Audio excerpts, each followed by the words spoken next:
最近一段时间，美军频繁在我国周边海域活动，给我国制造军事压力。美军在第一岛链会用哪些战术呢？而解放军又该如何见招拆招？全域联合作战，考虑到美军与第一岛链的距离，空军肯定会作为美军的先遣部队抵达战场。而针对第一岛链的复杂情况，美军采用了一套名为全域联合作战的战术体系。简单来说，美军会先出动侦察机去摸清对手的部署情况，然后将情况实时反映给后续支援的部署，让后续部队针对对手的部署进行打击。对于这招，我们需要的便是，当发现美军侦察机驶来的时候，不要掉以轻心，要每一次侦察机的接近都视作为美军进攻的前哨战，必要时坚决驱离。同时，电磁武器以及激光致盲武器也是对付这种战术的好方法。海空一体战术，当美军获得充分的情报，接下来就是发动攻击了。而进攻的主力肯定就是美国海军与空军。美国拥有全球最强大的海军与空军，并且美军的航母与周边空军基地将会作为美军的指挥塔，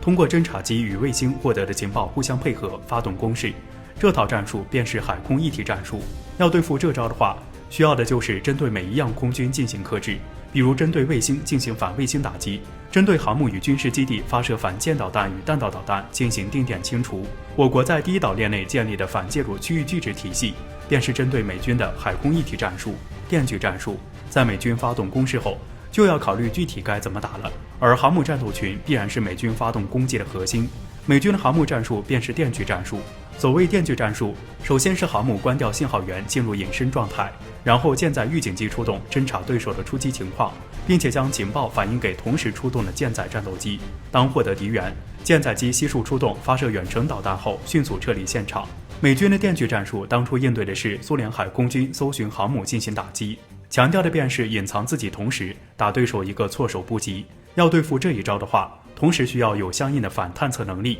这需要人造卫星、潜航器、侦察机、舰载与暗防雷达在不同时段时刻警觉，在美军发动突袭之前找到航母。跳岛战术在第一岛链作战，除了考虑海空战，还需要考虑的一点，那就是岛礁作战。美国的海军陆战队近段时间也在排练一套新战术，叫做跳岛战术，考虑的便是美军如何夺取岛屿。跳岛战术脱胎于二战时美军采用了蛙跳战术，简单来说就是即利用第一岛链内岛礁分散的特点，用直升机迅速将部队集中在对付弱势防守的区域，发动出其不意的突然性打击。对付跳岛战术，首先需要解放军在第一岛链内拥有充分的火力覆盖优势，而火箭军便是主力。另一方面，解放军同样需要岛礁作战与支援能力，以防丢了一座岛战线就退后一步。而我国目前拥有2栖攻击舰这样的装备，其岛礁作战能力已经不再是劣势。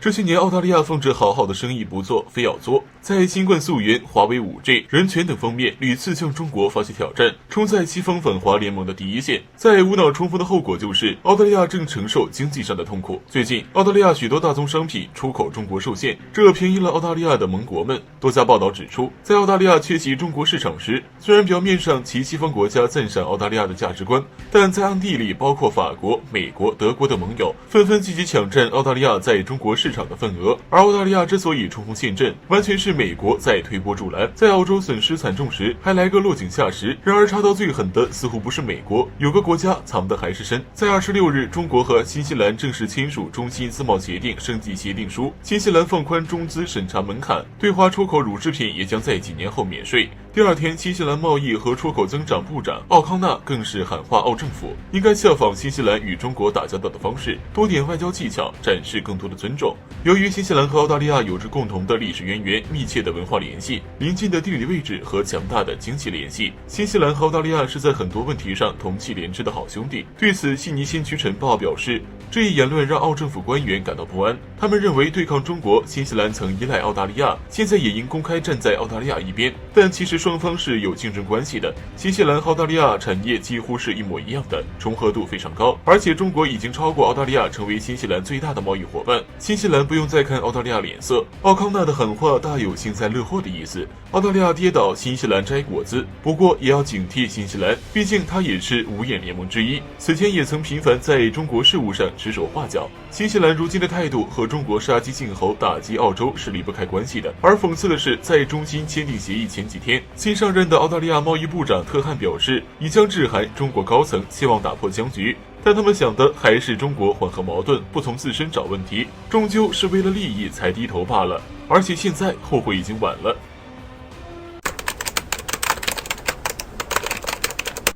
不久前，一张空警600试飞的照片再次刷爆网络。去年8月份首飞以来，这架有着海盘子之称的舰载预警机就备受关注。根据网上消息，此次试飞证明空警600已经进入了研发的最后阶段。那么这架刚完成测试的空警600究竟有多强大呢？从试飞照片来看，空警600背部有一个巨大的雷达系统，并且有4片垂直尾翼。它的出现使得中国成为美国与法国之后第3个拥有航母固定翼舰载预警机的国家，同时也是美国之后第2个拥有建造固定翼舰载预警机的国家。而像英国、俄罗斯与印度等拥有航母的国家，还是用直升机担任空中预警的角色，在侦测范围上与固定翼预警机没法比。关于空警600，最为明显的便是其背部的盘子了，这也是它得名海盘子的由来。台媒中时新闻网称，其背部的盘子便是主动电子扫描阵列雷达，这个雷达也被称为 AESA 雷达，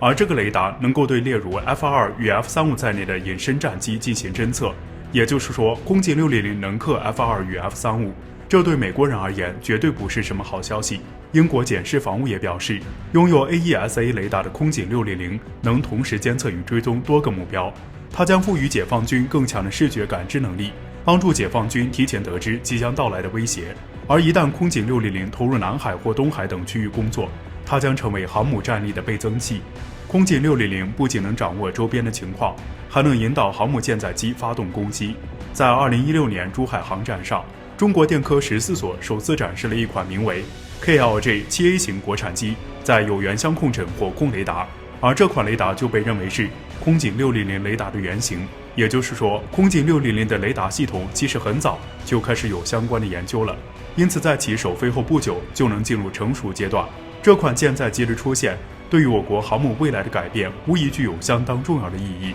过往，我国航母多是局限于近海活动，